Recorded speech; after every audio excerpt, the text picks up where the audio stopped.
AIMIM के सांसद असदुद्दीन ओवैसी ने कहा है कि प्रश्नकाल खत्म करना और प्राइवेट मेंबर बिल खत्म करना दरअसल लोगों की आवाज और विपक्ष की आवाज दबाने का एक तरीका है। उनसे बात की है हमारे साथी ने। हमारे साथ है असदुद्दीन ओवैसी। सर, कोरोना काल में जिस तरह से संसद चल रहा है, कैसे देख रहे हैं? पूरा तमाम इंतजाम किए गए सुरक्षा के, पर्याप्त लगता है, ठीक लगता है? नहीं, बहुत ही डिफ़िकल्ट है, बहुत ही चेंज है।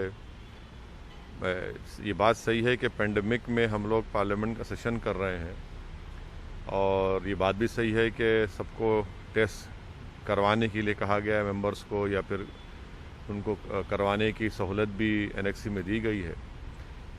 मगर जो इम्पोर्टेंट बात ये है कि क्वेश्चन आवर और प्राइवेट मेंबर्स बिल का उसको नहीं करवाना सरकार की जानिब से, ये बड़ी तकलीफ़देह बात है। और सरकार पीठ दिखाकर जनता के जो मसाइल की अकाउंटेबिलिटी उनको पार्लियामेंट के लिए है, वो उससे भाग रही है।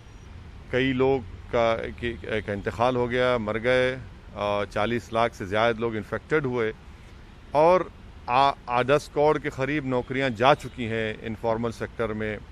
करीब 19 लाख करीब के लोगों की सैलरी कम हो चुकी है। 10 लाख बच्चों को मिड डे मील स्कीम से वो महरूम हो चुके हैं। ईस्टर्न लद्दाख में चीन घुस चुका है, जीडीपी माइनस में आ चुका है। तो ये तो बहुत गलत हो रहा है। आज प्रधानमंत्री ने कहा है कि जितने सारे संसद सदस्य हैं उनको एक स्वर में संकल्प लेना चाहिए कि सारे सेना के जवान जो खड़े हैं, चीन की सीमा की बात करें, कि सब एक साथ हैं। लगता है कि उस सेना की बात कर रहे हैं सरकार। प्रधानमंत्री को सबसे पहले पार्लियामेंट में आकर माफ़ी मांगना चाहिए कि उन्होंने ऑल पार्टी मीटिंग में झूठ कहा था। प्रधानमंत्री ने कहा था ऑल पार्टी मीटिंग में, जिसमें हमको नहीं बुलाया गया, हमारी पार्टी को, कि ना कोई घुसा है ना कोई वहाँ पर छुपा हुआ है, रुका हुआ है। आज उनके इस बयान के बाद चीन ने तो उसको बहुत इस्तेमाल किया। आज की पोजीशन में भारत के एलएसी में, इंडियन एलएसी में 1000 स्क्वायर किलोमीटर पे चीन की फ़ौज है। जहाँ पर पहले हम पेट्रोलिंग करते थे वहाँ पर नहीं कर पा रहे हैं, पैंगोंग सू में, डेप्सांग में, गलवान में। और प्रधानमंत्री ये कह रहे हैं भाई हम यकीनन आर्मी के साथ हैं, मगर पॉलिटिकल वॉइस कहाँ है? प्रधानमंत्री अभी भी आज भी ये नहीं कह रहे हैं कि चीन हमारे 20 सिपाहियों को मारा, चीन हमारी इंडियन एलएसी में घुसकर बैठा है। प्रधानमंत्री चीन का नाम लेने से क्यों डर रहे हैं? ये बड़ी तकलीफदेह बात है। लेकिन साथ में ये कह रहे हैं कि आंख में आंख डाल के हम बात कर रहे हैं, सबक सिखाया। कहाँ आंख में आंख डाल के बात कर रहे हैं आप? कहाँ आंख में आंख डाल के बात कर रहे हैं? क्या मोदी सरकार ने कहा कि चीन जो 1000 स्क्वायर किलोमीटर पर इंडियन एलएसी में जो घुस बैठा है वहाँ से उसको छोड़कर जाए? ना राजनाथ सिंह ने कहा, ना हमारे फॉरेन अफेयर्स मिनिस्टर शिवशंकर ने कहा वो बात को। क्या चीन से कहा गया कि आपकी वजह से हमारे 20 सिपाही मारे गए? आप वो भी नहीं कह पा रहे हैं। तो ये सब चीज़ें हैं जो प्रधानमंत्री देश को गुमराह कर रहे हैं।